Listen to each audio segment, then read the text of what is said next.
Concord hosting Wheeling, the first of back-to-back home games to close the regular season. Mountain Lions have some momentum, played close against Glenville, got the win over Wesleyan, of course, in dramatic fashion. And then Coach Ferguson, your team last week, for 3 quarters, the first quarter and then the 2 quarters in the second halves, looked really good, just could not catch up to Fairmont after getting behind 16 points there before halftime. Yeah, I mean, first of all, we're excited to be back in our stadium. You know, been on the road for the last 2 weeks, and so our players are super excited to sleep on their own beds and be able to play a home game in front of their fans and in front of their parents and in front of their friends. So first and foremost, we're excited. But, you know, I see a lot of good growth with this football program. You know, I liked what we saw last week against Fairmont. Fairmont is a really good football program.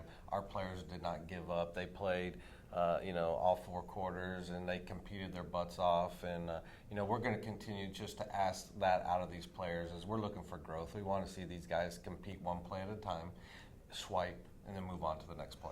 All right, last week you had 2 receivers go over 100 yards for the first time in a couple of years. It happened back in 2022 at West Virginia State. But Jake Roberts continued his strong recent play here. And then Marcus Striggles has just been kind of waiting for him to have that 100-yard game. He, been in the 70, 80 range, but he finally went over 100 yards. How those 2 guys kind of complement each other because they're totally different receivers at the end of the day? Yeah, I think first and foremost what's helping Striggles was our running game.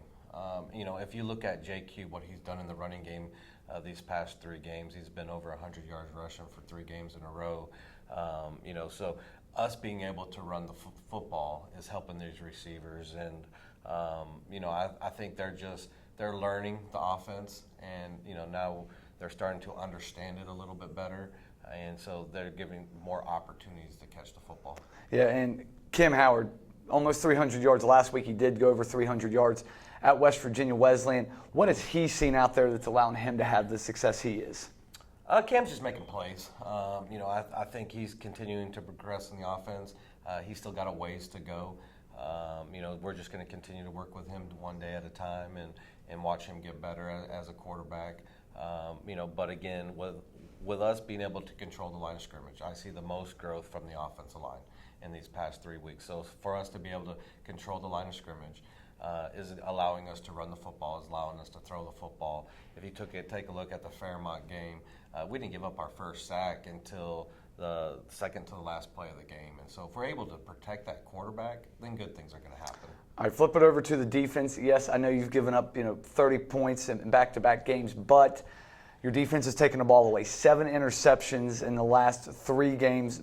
Nehemiah Scott has a couple. Kendall Bournes now has a pair of interceptions on the season. How has that unit just kind of gelled, especially on that back end, to make teams a little bit more one-dimensional? Yeah, and it all comes from the front 4. You know, or really the front 7. If we control the line of scrimmage on the offensive side of the ball, if we control the line of scrimmage on the defensive side of the ball, then good things are going to happen on that back end. And so we're playing better at the D-line position. We're playing better at the linebacker position, which is allowing you know, our DBs to make plays of the ball in the air and you know, forcing teams to throw the football. And so if teams are going to throw the football, then we're going to get our chances to take picks. All right, Wheeling is a team that they have played in a ton of close games this year. I believe it's 7 games decided by a touchdown, and then of those 7, 6 decided by 4 points or less. So when you look at this Wheeling team, is it just a couple plays here or there? You know, they could be, say 7-2 instead of 5-4, or maybe even be like 2-7. Yeah, they're a lot like us. I think they play really, really hard. They play physical. They run the football. And they throw the football off of the runs, and they play great defense. And so, you know, for us to get a victory today, it's going to come down to what team is more physical. All right, as the offensive coordinator and as the head coach, you guys have had good success against the Wheeling secondary. Back-to-back years throwing for over 350 yards. Is that something you feel like you can expose again?